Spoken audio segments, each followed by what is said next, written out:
Here's what's coming up on today's show. One of the main things that you've got to do in retirement is really manage that tax line, because it's not necessarily what you have when you open up your portfolio. It's what you're able to keep at the end of the year, right, when you're actually generating that paycheck. Welcome to the How Money Works podcast with Craig and Jennifer Moser of Maestro Wealth Advisors, serving you throughout the Triad of North Carolina for more than 30 years. Let's talk about some common retirement planning mistakes, guys. There's dozens of mistakes we can step into when we're dealing with this. Of course, you know this. You've been doing this a long time, helping folks get to and through retirement. But let's go through a few of the top biggies and talk about some of the common areas and maybe things to hopefully avoid. And I think we got to start with future tax implications, guys. I mean, obviously being in an election season, we got the tax code going to sunset if nothing changes coming up at the end of next year. So you got to think about future tax implications. Well, not only the known sunsetting of the tax code, but there's the unknown of the administration coming in. I mean, they're kind of outlining their positions. I think one side is saying there's going to be drastic increases that they're proposing. Whether they can get it through, I don't know. Capital gains taxes are set to increase, supposedly, if that's the proposal. Have they talked about tax brackets changing? They haven't done any brackets yet, okay, but they will definitely change at the end of 2025, right. regardless. Yeah. So, and it's interesting. So people save money in different aspects, right? They've got their regular, traditional savings accounts, brokerage accounts, whatever, that are titled in their name or maybe a joint name. Those, they're basically paying taxes along the way. Any gains, losses, they settle up with the IRS at the end of each year, right? Then they've got their qualified accounts, their IRAs. A lot of people have saved predominantly as pre-tax contributions into their IRA. So that means every dollar coming out of that 401k or IRA is going to be taxable at the given tax rate at the time that they take it out, which are unknowns, right? You're going to start drawing in retirement in that first year through the 10th year through the 20th year, and those brackets are potentially going to change, and the tax rates are going to change potentially every year in addition to what else is going to be taxable at the time. Then you've got some other people who save things in a Roth bucket. Roth bucket's my favorite bucket, meaning that you've paid taxes on the front end on that seed, but when you're ready to take that money out, if you're past 59 and a half and it's been there for 5 years, none of it's taxable. So you have the ability to, hopefully, if you strategize and have different buckets along the way, you can manage that tax line. And I firmly believe, and I tell clients all the time, and Craig, you probably do too, one of the main things that you've got to do in retirement is really manage that tax line, because it's not necessarily what you have when you open up your portfolio. It's what you're able to keep at the end of the year, right, when you're actually generating that paycheck. Can I talk? Oh, is that all it takes is for me to raise my hand? Well, you didn't raise your hand Wow. before. Okay. So I was on the phone doing a Zoom. I was on the computer doing a Zoom with one of my clients that lives in Florida, and long-term client, and they've moved from one place in Florida over to another place, bought a new house, brand spanking new, rebuilt, and they actually did a mortgage, because when we ran the numbers, it made the most sense. It wasn't a big mortgage. It was about $150,000. And so she said, they've already sold my mortgage twice. I'm getting tired of this. I want to pay it off. And I'm looking at the accounts going, well, I have a Roth IRA, a pretty good one. I have 2 rollover accounts, one for her, one for him. And she says, how much can I just take it out of the IRA? And I said, yes, you can. But if you do, and they already have income, he already is on Social Security, she's waiting until 70. And when I reran the numbers, it was like to pay off a $148,000 mortgage, it would have costed them another $36,000. And she's like, that doesn't make any sense. And I said, well, that's because you're taking it and adding that income to your top line over there. So that's just what happens. And she's like, maybe I'll just pay the mortgage, and try to figure that out. So we're working through a couple of ideas, but that's the thing that can happen when you pull money from a retirement account. The other thing is if you've done a super job, let's say you've got $2 or $3 million back in your IRA alone, and then you reach the age of, right now it's 73, that's supposed to escalate up to 75 in the next several years. And then they say, we need a withdrawal every year for the rest of your life. and you will have to pay taxes. It's interesting. All of a sudden, things change. The amount of your Social Security that may be taxed changes. The amount that you pay on Medicare Part B, the Irma, everybody's talking about. I don't know who she is, but nobody's ever been happy with her. It's your Aunt Irma. Aunt Irma makes things go up in cost, and you weren't anticipating that. And so you've got to look at the future of your tax and say, what am I doing to make myself be in the best position to avoid as much tax as I possibly can, pay what you're legally supposed to pay, but don't just step in front of the bus every time you turn around. So it's important when you're working with your financial advisor, or when you talk with us, we're going to look at the tax implications and build out a tax strategy for not just this year, but really for continual years to make sure that we keep you in the best, hopefully the best position possible. That may be doing some Roth conversions. That may be doing some other things from a tax standpoint. So that's really important to think about as you're creating that retirement plan. Another common mistake, Craig, is starting that Social Security too early. And the definition, what does too early mean? It means things to different people. A lot of people are fearful and say, well, I'm not going to get Social Security, so I'm going to start it as soon as possible. But there are some true negative things that can occur if you do start or when you start, and it reduces the amount of income not only for you, but potentially for that surviving spouse. So let's just talk about Social Security. They typically will calculate 3 amounts for you when you look at your Social Security statement. What you expect to get at 62, which is your first year that you're eligible to draw, unless you're a widow. Then they do full retirement age, FRA, which is determined on when your birth date is. So Craig has a different birth year than me, so he has a different FRA than I do. And then 70. So 70 is the last time you really get any benefit for delaying Social Security. No point in starting it after 70, so you're not going to get any money. Any more money, so you might as well start. So 62, full retirement, and 70. So looking at it, if you start from if you don't wait till full retirement age, and let's say right now I'm like a 67 when I'm full retirement age, I am leaving about 30% of my benefit on the table because I'm taking it early. If I wait until 70, every full year from 67 to 70, I get an 8% increase. That's an 8% return. And it's permanent. And it's permanent, and then cost of living is on top of that. So there's some real repercussions to when you start. The other things you need to think about is if you're married, when your spouse starts, and if you start taking it before your full retirement age, you can decrease the amount that you're eligible for unless you are full retirement age when you start claiming on your spouse. Or once your spouse is turned on and your spouse is turned on, you're not laughing at me. No, but I'm smiling hard. Once your spouse has started taking, and if something were to happen to them, you would get basically your Social Security amount and up to half of theirs. So it's really important that tax planning on your Social Security and have a rational reason why you're taking Social Security when you want to. And he's raising his hand again. Can I speak? Yes, Craig. Craig. So another thing for taking We've been married 35 years, folks. I'm sorry.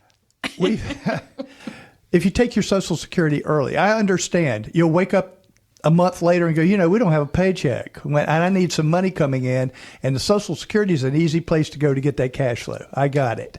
But the other side of that is, what if you're somebody that continues to work? So I'm over the age of 62. I could take Social Security today and turn that switch on and keep on working. It sounds great. But the government kind of figured out that people will do that. So you can only earn up to about $22,320 a year before they start taking back $1 for every 2 that you earn above that number. That cap sort of slides up until age 67, and at full retirement age, if you turned your Social Security on and were still working full time, they don't penalize any of that income. So taking it early, some people say, well, I'll take it early and I'm going to save it, or I'll take it early and I'm going to pay down my mortgage. But you've got to be careful that they don't take that income away from you as you're getting it. Yes, it'll accumulate later. It will. But, the Social Security is a weird animal, and you really need to pay attention to it. So let's go to the next one here. Focusing on returns versus income. Craig, when the market's high, it's certainly easy to want to focus on returns. It's euphoric. Yeah, man. It feels good. It does. I mean, think about it. All your life, you've tried to get high returns. It's like, put me in the thing that'll give me the highest return because that's what I need to build my big nest egg up. And then all of a sudden, you don't have an income, and the volatility of the market can take a lot from you very quickly. It's amazing. You can make tons of money in some investments, and then all of a sudden, within a matter of days, that investment, because of some news or a poor earnings report or somebody's got a better microchip or whatever it is, drops the price of your shiny thing down a lot. However, the thing that you spend in retirement is cash flow and income. So when you're building this out, you've got to think about, I need this thing that I'm probably not going to mess with for 5 or 10 years, my growth. And I hate using the word bucket, but it's the only thing that makes any sense. I put this money in my long-term bucket, and I don't intend to use this year for the income that I need. On the other side of that, I have things that, like, we woke up and the shower didn't cut on for a minute. And I'm like, oh, you can't be kidding. You've got to be kidding me. This thing's, and I went down there and just popping and making this noise. I'm like, dadgummit, that's a plumber. And so if any of you are great plumbers, call us. But, I have to have emergency funds. And in the middle, you need that thing that's chugging and plugging. Whatever it is, it needs to be paying you good, solid income every single month, because guess what you're going to do? You are going to spend it. Cash flow is king in retirement. Yes, you've got to have growth because hopefully you're going to live a long time. But the other side of it is you have to have things that pay you. So what are those? Well, that could be a pension. That could be money from an annuity that's actually set up to pay you out money every year for the rest of your life. That can be Social Security. That can be bonds. That can be structured income notes. Those are things, dividends from stocks. Those are the things that write you a check. Okay, and it goes into an account, and then you can take it and spend it, and that's going to be an important part of your retirement, rather than just having. We had somebody that came in 2 or 3 years ago, and he says, the only thing I want to do is the S&P 500, and I said, well, you really don't need me then, because you can buy that all by yourself, and it doesn't require much brain power to do it. Didn't work out too good for him, but, whatever. Sorry to get a little indignant there in case you're listening. So one mistake is focusing on income, returns versus income. Similar to that would be being too aggressive or too conservative, thinking that you're behind or, being too fearful of the market. Yeah. How do we overcome that with clients and get their head right? Well, the same way maybe these politicians should. They may need to get a little more moderate. When you're too aggressive, the volatility can either be your greatest asset. Things go up and up and up and up. And so you're pulling a sort of a fixed amount out of an increasing income stream. Or the other side can happen, which eventually it will. You'll be drawing money from an account. And if you're too aggressively invested, the principal value drops because the stocks went down. Okay, or the real estate went down in value, but you still needed the same cash flow. So you have to have some in the aggressive pool for the future. But the income piece, well, that's sort of the pay me now. And so I see people all the time either too aggressive. I've talked a lot about aggressive, but the other side of it, too conservative, so they keep it all in cash equivalents, earning whatever cash pays. So right now, pretty good. But if you're listening to the news, on September 17th or 18th, our Fed chairman says, it's time. And so to me, that means he's going to drop the rate. Yeah, he's going to drop what you're going to get paid on the interest accounts that you have, say, at banks, as an example. So all of a sudden, your 5 goes to 3.5 over time, and you're like, I'm not getting as much income. So you have to make sure that you have this balance between growth, income, and safety so that you have a well-developed retirement plan. And I think the comfort that is given with having a plan is really knowing what kind of rate do you need to have in order to succeed in retirement. So that way when you you hear the stock market is up at all-time high, 20%, whatever, when they just look at one point to another point and not from when you got into the market, you can say, wait, I don't need that. I don't need to chase a return.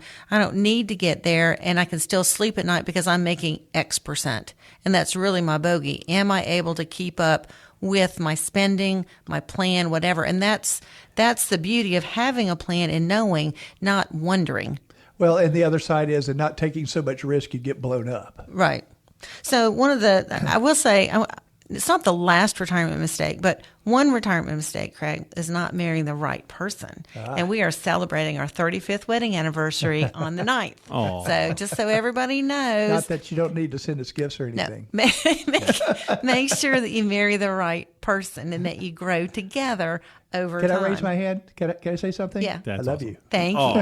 Thank you. That's sweet. So the very last retirement mistake that I think we're going to be able to squeeze in before the end of the show is, what about taking advice from friends and family on how to invest, or listening to the talk show hosts of how to invest? Well, I mean, I don't know. There's something you can gain from everything, but just because somebody had success somewhere sometime, you're talking about your friends, what experience do they really have, and do they really know what they're doing? Or I hear it all the time. I bought this thing and it went up 200% in 3 months, and you're a dummy and I should buy this thing. And I'm like, what?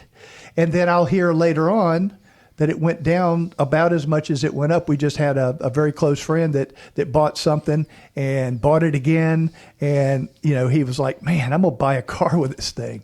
And the next thing you know, it went down from like 31 to $1.90. And he was just left standing there with his hand in his pocket going, oh my gosh, I just lost that money. And it's not going to come back. And it's like, wow. Those types of things you've got to be careful with. If it's too good to be true, probably don't do it. And if you do it with money that you absolutely do not need and can afford to lose.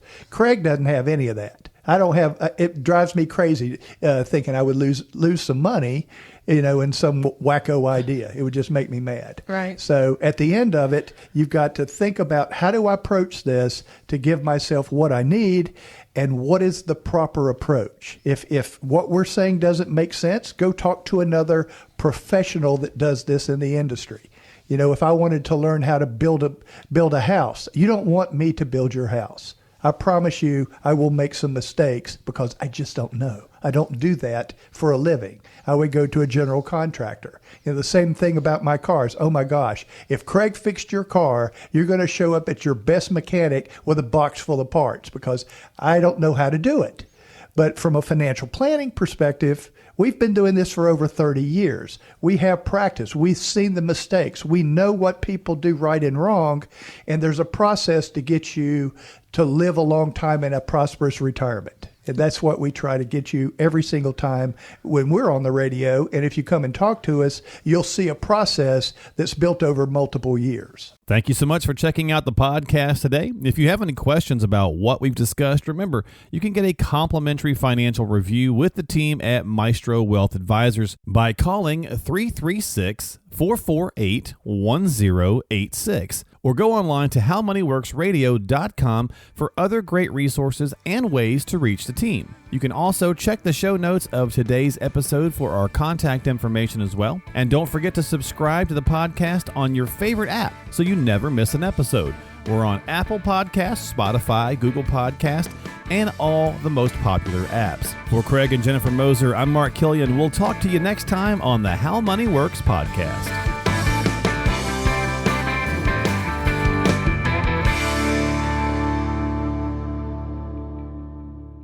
Craig Moser is a financial advisor and certified financial planner. Securities offered through Avantax Investment Services, member FINRA SIPC. Investment advisory services offered through Avantax Advisory Services. Insurance services offered through Avantax Affiliated Insurance Agency.